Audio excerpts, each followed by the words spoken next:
Hello students, नमस्कार। कैसे हैं आप सब लोग। Welcome back to our YouTube channel and today is a video number 10 और इस वीडियो नंबर 10 के अंदर हम हमारा नया टॉपिक स्टार्ट करने वाले हैं। तो आज का हमारा टॉपिक रहेगा प्राइवेट इनकम। देखिए, 9th वीडियो के अंदर अपन ने डोमेस्टिक इनकम क्या होती है और क्या कैटेगराइजेशन होता है वो पढ़ लिया था। आज अपन देखेंगे प्राइवेट इनकम के बारे में। देखिए, प्राइवेट इनकम का मतलब क्या होता है, पहले अपन डेफिनेशन देखते हैं। Private income refers to the income which occurs to the private sector from all sources within and outside the country।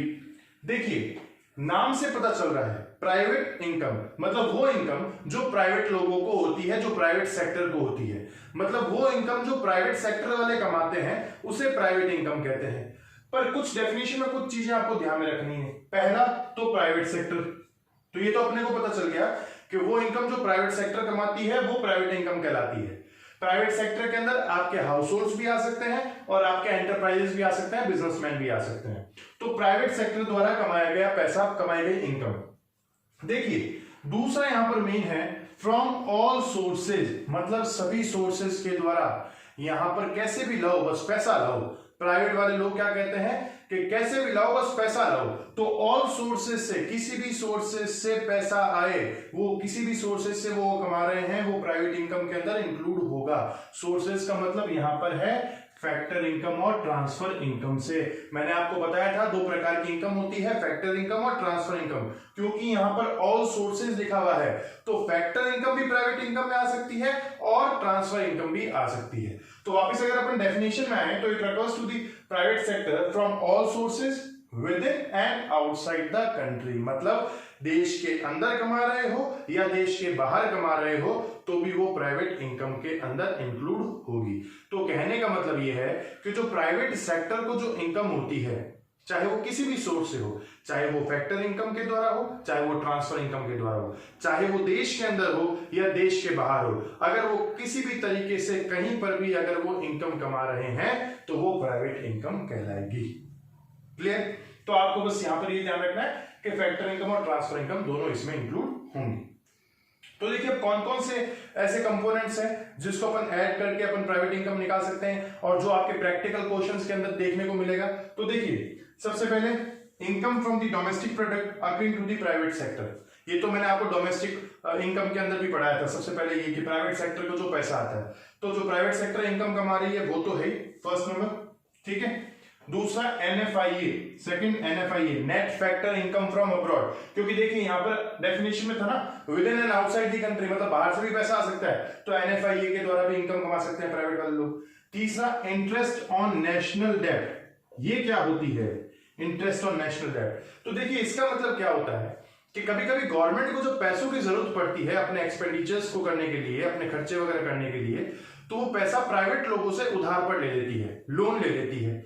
और जब वो प्राइवेट सेक्टर से लोन लेती है तो बदले में प्राइवेट सेक्टर्स को इंटरेस्ट पे करती है प्राइवेट वाले लोगों को। तो वो जो प्राइवेट सेक्टर के पास में जो इंटरेस्ट आता है, जो आपने लोन लिया, गवर्नमेंट सेक्टर जो प्राइवेट सेक्टर से लोन लेती है उसके बदले में उनको इंटरेस्ट देना पड़ता है। वो जो इंटरेस्ट है वो इंटरेस्ट उनका इंटरेस्ट ऑन नेशनल डेब्ट कहलाता है। भैया देखो, उसके लिए उन्होंने कुछ मेहनत तो नहीं की, उनको तो बैठे बैठे उनको इंटरेस्ट मिल रहा है हर महीने या हर साल। तो वो जो है ट्रांसफर इनकम के अंदर इंक्लूड होगी गवर्नमेंट से, इसलिए इसको इंटरेस्ट ऑन नेशनल डेब्ट कहते हैं। तो इंटरेस्ट ऑन नेशनल डेब्ट का मतलब कि भाई प्राइवेट सेक्टर को जो इंटरेस्ट मिलता है, जो वो लोन देते हैं गवर्नमेंट को, गवर्नमेंट उसके बदले में जो इंटरेस्ट देती है वो उस इंटरेस्ट ऑन नेशनल डेब्ट कहलाता है। तो किसी तरीके से वो पैसा कमा सकती है। नॉर्मल जो प्राइवेट सेक्टर को इनकम हो रही है वो, प्लस एनएफआई के रूप में वो कमा सकते हैं। तीसरा इंटरेस्ट ऑन नेशनल डेब्ट के रूप में वो कमा सकते हैं। चौथा करंट ट्रांसफर्स फ्रॉम गवर्नमेंट, क्योंकि अपन ने देखा था कि ऑल सोर्सेज से है, तो ये तो आपकी हो गई फैक्टर इनकम, ये तो कमाकर जो कर रहे हैं। ये आपका है ट्रांसफर इनकम, ये गवर्नमेंट से ट्रांसफर इनकम। गवर्नमेंट्स काफी ट्रांसफर इनकम देती है, स्कॉलरशिप दे दी, सब्सिडीज दे दिया, कोई अलाउंस दे दिया, ठीक है, कोई महंगाई भत्ता या कुछ भी सरकार जो देती है ट्रांसफर इनकम के रूप में, वो प्राइवेट के लिए इनकम ही होती है। तो करंट ट्रांसफर फ्रॉम गवर्नमेंट भी इसके अंदर इंक्लूड होगा। और चौथा net current transfer from rest of world, मतलब और भी देशों से, विदेशों से, रेस्ट ऑफ वर्ल्ड से जो भी उनके लिए ट्रांसफर इनकम आ रहा है, कोई गिफ्ट आ रहा है, कोई पैसों की सहायता है, कोई डोनेशन दे रहे हैं, कुछ भी दे रहे हैं, तो वो भी इसी के अंदर इंक्लूड होगा। तो जब अपन फर्स्ट 1 + 2 + 3 + 4 एंड +5 को जब अपन ऐड कर देते हैं तो अपने पास में क्या आ जाता है, अपने पास में प्राइवेट इनकम आ जाती है। तो ये होता है प्राइवेट इनकम, वो इनकम जो प्राइवेट एंटरप्राइजेस कमा रहे हैं विद इन या आउटसाइड द कंट्री, दूसरी और लास्ट बात फ्रॉम ऑल सोर्सेस, तो इसे प्राइवेट इनकम कहते हैं। तो दोस्तों अब प्राइवेट इनकम के बाद नेक्स्ट टॉपिक अपना आता है पर्सनल इनकम। देखिए ये एक चेन है, आप इसको अच्छे से समझिएगा। अभी अपन ने पढ़ा कि एक प्राइवेट की इनकम क्या होती है, आप समझ लीजिए कंपनी की प्राइवेट इनकम, तो कंपनी की इनकम क्या होती है वो अपन ने प्राइवेट इनकम में पढ़ ली। अब उस कंपनी के अंदर जो एम्प्लॉय काम कर रहा है, सपोज करो मैं किसी कंपनी के अंदर काम कर रहा हूं, कंपनी की इनकम क्या होगी वो तो अपन ने प्राइवेट इनकम के अंदर देख ली। अब मेरी इनकम कितनी होगी, क्या वो कंपनी ने सपोज करो प्राइवेट इनकम 500 है, मतलब कि किसी कंपनी ने 500 रुपए कमाए, क्या वो 500 के 500 रुपए उस कंपनी के अंदर एम्प्लॉय जो काम कर रहा है मैं, क्या मुझे वो 500 के 500 मिल जाएंगे? नहीं, मुझे 500 के 500 नहीं मिलेंगे। मुझे क्या मिलेंगे, उसके लिए अपने को पर्सनल इनकम देखनी पड़ेगी। पर्सनल इनकम क्या होती है? Personal income is a sum total of all the incomes that are actually received by the household from all the sources. मतलब हाउस होल्ड जो होते हैं, जो घर वाले होते हैं, हाउस होल्ड सेक्टर जो होता है, उनको जो एक्चुअल में पैसा रिसीव हुआ है चाहे वो किसी भी सोर्स से हो, उसे पर्सनल इनकम कहते हैं। मतलब पर्सनल इनकम एक part of the private income है जिसे हाउस होल्ड द्वारा रिसीव किया जाता है, एक्चुअली उनके हाथ में कितना आया उसे पर्सनल इनकम कहते हैं। जैसे प्राइवेट इनकम सपोज करो 500 रुपए थी, मैंने बोला कि प्राइवेट इनकम को समझ लो किसी कंपनी की इनकम, ठीक है। अब वो क्या 500 रुपए उस एम्प्लॉय को मिलेंगे? नहीं, उसको क्या मिलेगा, उसको इसमें से पहले कंपनी क्या करेगी, कंपनी जब कभी भी पैसा कमाएगी तो वो टैक्स चुकाएगी कि नहीं चुकाएगी, तो इसलिए सबसे पहले वो अपना टैक्स चुकाएगी। सपोज करो 50 रुपए टैक्स है, और जो कंपनी टैक्स चुकाती है उसे क्या कहते हैं, कॉर्पोरेट टैक्स, तो वो कॉर्पोरेट टैक्स डिडक्ट करेगी। और क्या डिडक्ट करेगी, वो अपनी सेविंग्स हटाएगी, जो उसको सेव करना है रिटेन अर्निंग्स, तो वो अपनी सेविंग हटाएगी। सपोज करो वो भी 50 रुपए है, तो बाद में कितना बचा, तो 50 रुपए ये घटा दो, 50 रुपए ये घटा दो, तो कहीं 400 रुपए बचे। तो ये जो 400 रुपए हैं, ये 400 रुपए उस एम्प्लॉय को मिलेंगे। मतलब ये जो 400 रुपए हैं ये हमारी पर्सनल इनकम हुई।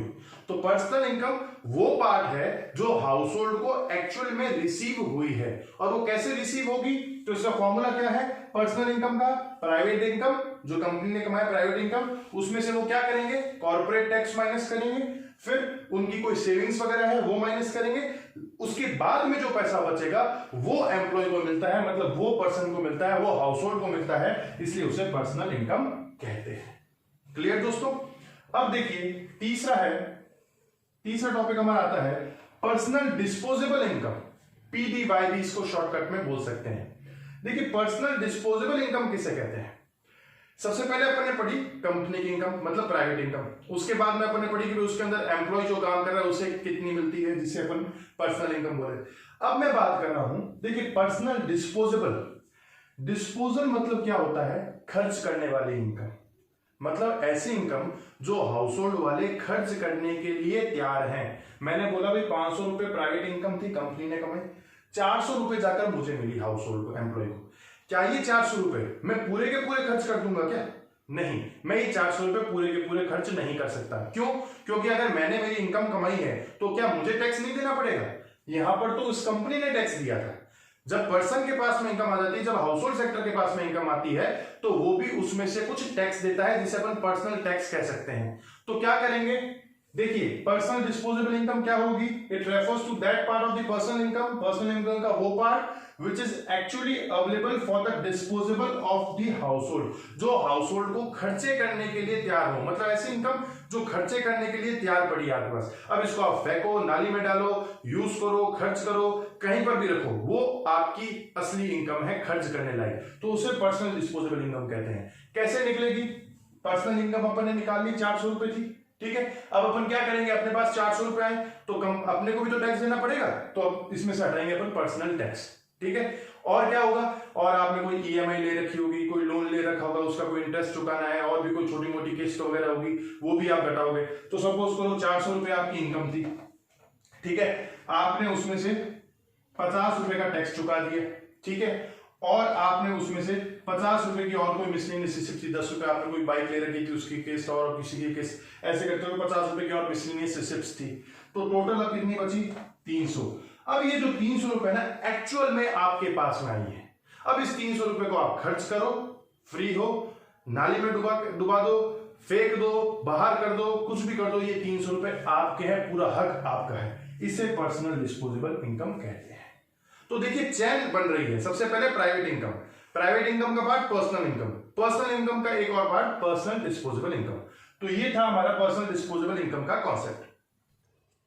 तो देखिए अब हमारा लास्ट टॉपिक है नेशनल डिस्पोजेबल इनकम, जिसे अपन NDY के नाम से भी जान सकते हैं। अब इसे समझने के लिए अपने को पहले ये पता है कि नेशनल इनकम किसे कहते हैं। ठीक है, एक नेशन की पूरी इनकम क्या होती है। बीच में वर्ड क्या आ गया, डिस्पोजल, और डिस्पोजल का मतलब मैंने आपको बताया खर्च करने वाली इनकम। तो पूरे नेशन की खर्च करने वाली इनकम किसे कहते हैं, नेशनल डिस्पोजल इनकम को कहते हैं। देखिए क्या होती है, NDY is that income which is available to the whole country for the disposal, मतलब वो इनकम जो असल में कंट्री को खर्च करने के लिए मिलती है उसे नेशनल डिस्पोजल इनकम कहते हैं। देखिए अपने को यह पता है कि नेशनल इनकम के अंदर जो है सिर्फ फैक्टर इनकम इंक्लूड होती है, ट्रांसफर इनकम इंक्लूड नहीं होती। मैंने ये आपको पहले वाली वीडियो में बताया था। पर यहां पर डिस्पोजल इनकम में यहां पर ट्रांसफर और फैक्टर इनकम दोनों लेनी है अपने को। ठीक है, यहां पर दोनों लेनी है, मतलब एक नेशन के अंदर चाहे वो ट्रांसफर से आई हो चाहे वो फैक्टर इनकम से आई हो, को जो पूरी नेशन की इनकम है जो खर्च करने लायक है, जो खर्च करने के लिए तैयार पड़ी है, उसे नेशनल डिस्पोजल इनकम कहते हैं। तो यहां पर ट्रांसफर इनकम और फैक्टर इनकम दोनों इंक्लूड होंगी। पर अपने को पता है नेशनल इनकम में तो सिर्फ फैक्टर इनकम थी, तो ट्रांसफर इनकम तो थी नहीं। तो इसका फॉर्मूला क्या बन जाएगा, NDY equals to national income, वो तो है, प्लस ट्रांसफर इनकम्स ऐड कर दो, इसलिए NIT और net current transfer from word जो है वो ऐड हो जाता है। तो इसका फॉर्मूला क्या बन जाता है, नेशनल डिस्पोजल इनकम का national income plus net indirect taxes plus net current transfer from word.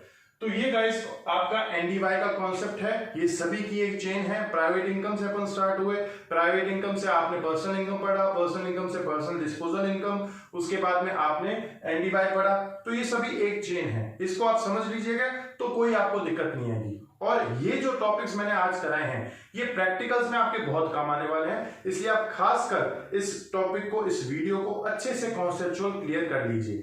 अब हम आने वाली वीडियोस में प्रैक्टिकल्स करेंगे, तब आपको पता चलेगा कि ये कॉन्सेप्ट्स कितने इंपॉर्टेंट है। तो भैया आज 10th नंबर वीडियो हमारी यहीं पूरी होती है। मैं उम्मीद करता हूं आप लोगों को समझ में आया होगा। तो देखते रहिए हमारे चैनल को। Thank you for watching. नमस्कार।